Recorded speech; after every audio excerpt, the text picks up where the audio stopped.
Moi je m'appelle j'ai compris, voilà. Recording in progress. Donc bonsoir à tous. Donc mon premier discours, je vais émettre quelques commentaires sur le concept d'intersubjectivité qui a été proposé par le professeur Yuval Noah Harari. Vous en avez peut-être entendu parler ou pas, ce n'est pas grave. Il a réalisé deux ouvrages, je dirais, majeurs, notamment Homo sapiens et Homo Deus. On va en parler dans ce discours. D'autres mots importants, des noms aussi qui vont revenir, c'est Godefroy de Bouillon. Vous avez peut-être entendu parler. On va parler forcément de l'intersubjectivité. Et puis on parlera aussi du sultan Saladin. Voilà. Si vous êtes prêts, je vais commencer mon discours. J'espère que vous m'entendez parfaitement. Nous allons commencer. Chers collègues, bonsoir.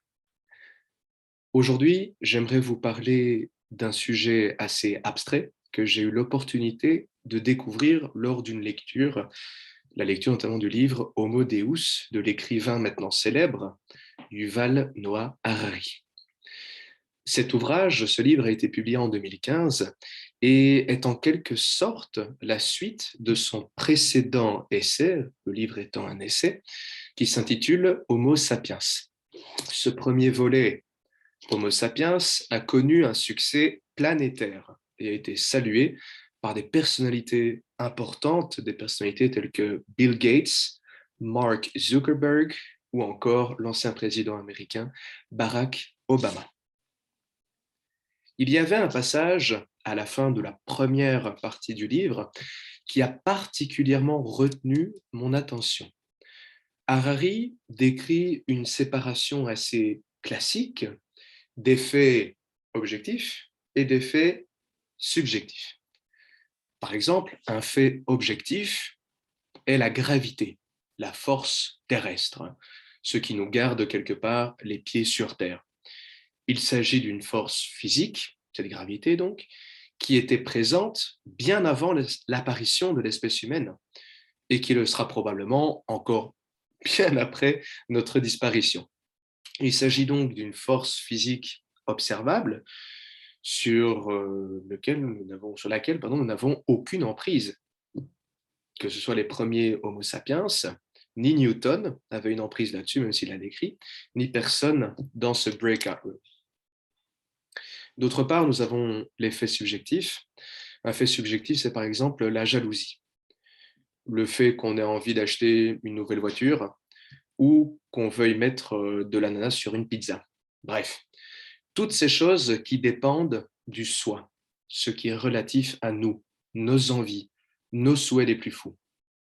Ce n'est pas la Terre ou le tableau de Mendeleïev qui nous incite à vouloir acheter une voiture.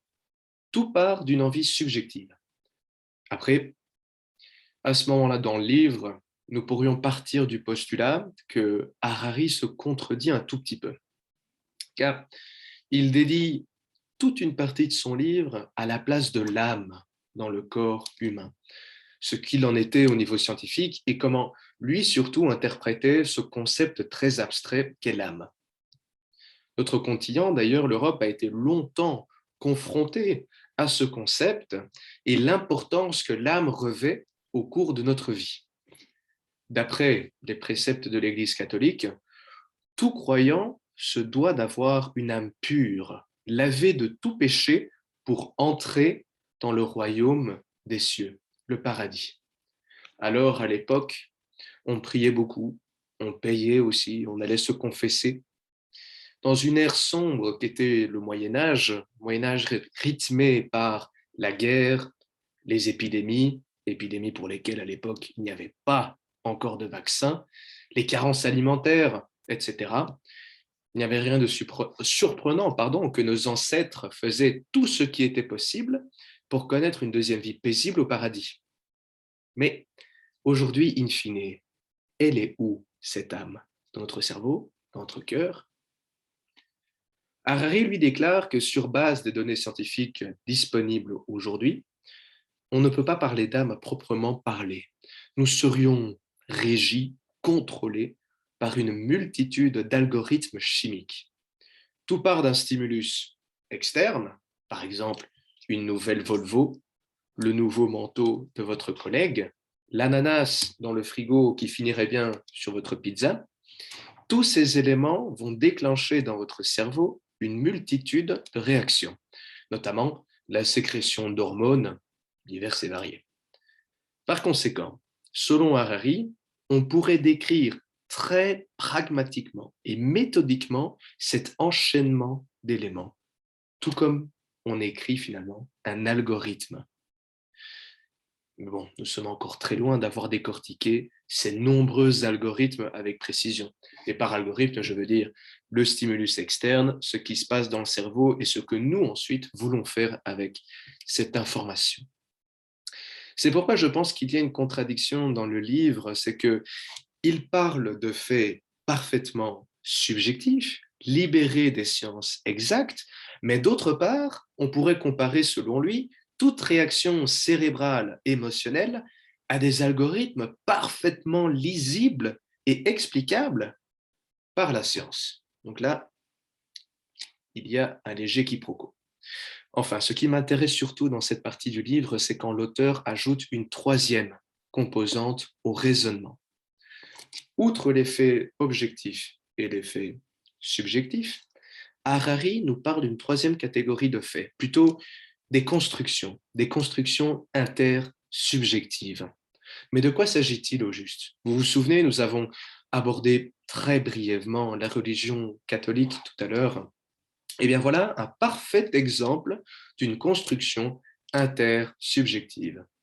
Une communauté, une société, un peuple va s'organiser autour d'un ensemble de règles ou de valeurs qui ont été créées de toutes pièces par l'humain pour pouvoir avoir un certain mode de vie et organiser les relations entre les différents membres de ces communautés. Donc que ce soit des religions, des constitutions, des législations, les institutions internationales, etc., etc. Tous ces éléments sont des exemples parfaits de construction intersubjective. Les choses deviennent particulièrement intéressantes quand Harari explique que les constructions intersubjectives d'aujourd'hui n'auront peut-être plus aucune importance dans 10 ans, 20 ans ou même dans 2 siècles. Et il donne un exemple parfaitement limpide pour illustrer ce propos. Et je vais vous le donner. Imaginons un instant que nous sommes à nouveau en 1188, en plein milieu du Moyen Âge. Il faut d'ailleurs savoir que Harari, avant d'être anthropologue et d'écrire ses différents ouvrages, c'était un spécialiste des conflits qui se sont déroulés lors du Moyen Âge. Donc à l'époque, la Terre Sainte, Jérusalem, est aux mains du puissant Saladin, qui est un ancien sultan d'Égypte.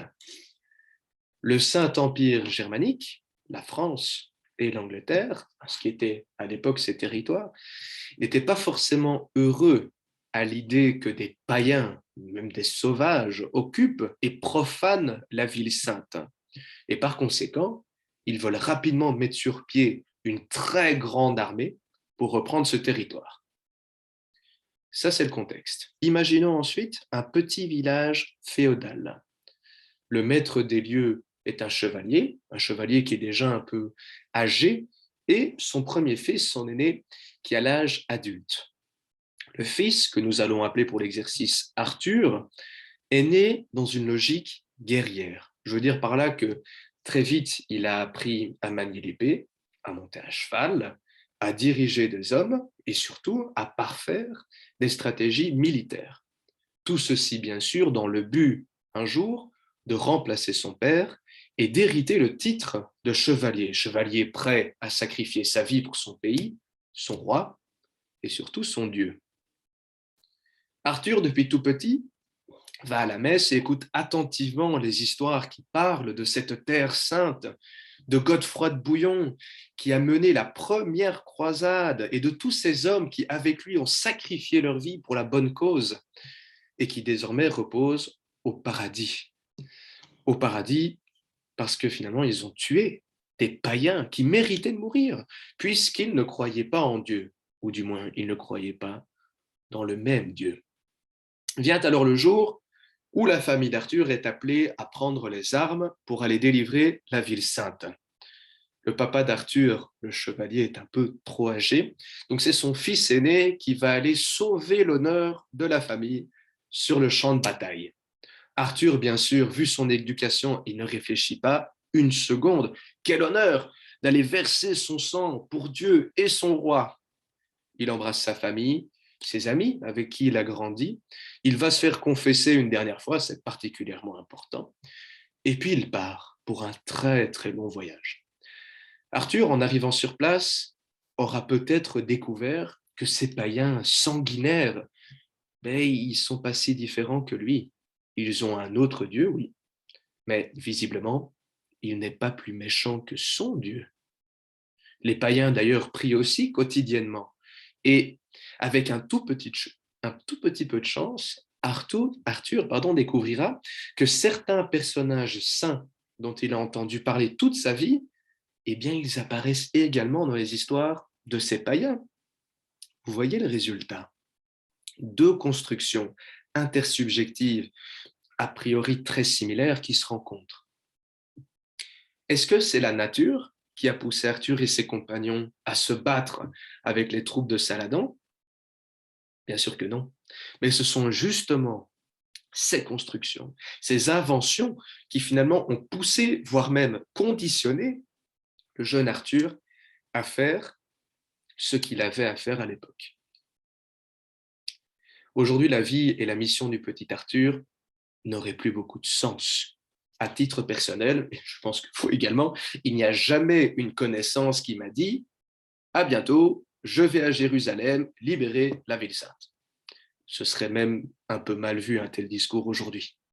À la rigueur, une connaissance pourrait me dire qu'il part à Jérusalem ou aux alentours dans le cadre d'une mission humanitaire, mais il n'irait pas sur place pour tuer, mais pour sauver plutôt les habitants.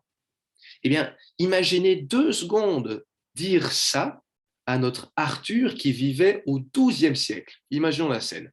Arthur, écoute-moi bien. Dans un peu plus de 800 ans, des gens comme toi et moi iront à nouveau en Terre Sainte, mais pas pour nous battre. Non, non, non, non. Plutôt pour garantir la paix et venir en aide à ceux dans le besoin. Imaginez un peu la réaction d'Arthur. Revenons désormais en 2021. La religion catholique et protestante ont laissé leur place en grande partie en Europe, je parle de l'Europe occidentale, hein, un nouveau type, si je puis dire, de religion, l'humanisme. Et l'humanisme a des pratiques bien spécifiques comme la démocratie, les processus électoraux, le suffrage universel, les tribunaux. Mais imaginez-vous ce que tout cela représentera dans 800 ans. Peut-être que les êtres humains, si on a encore en 2800, nous prendront pour des fous, des grands malades. Et quand je vois qu'aujourd'hui, les jeunes sont sur des applications telles que TikTok, ou qu'il y ait des personnes qui mettent de l'ananas sur la pizza, franchement, ça ne m'étonnerait qu'à moitié. Je vous remercie beaucoup pour votre attention. C'était mon premier discours.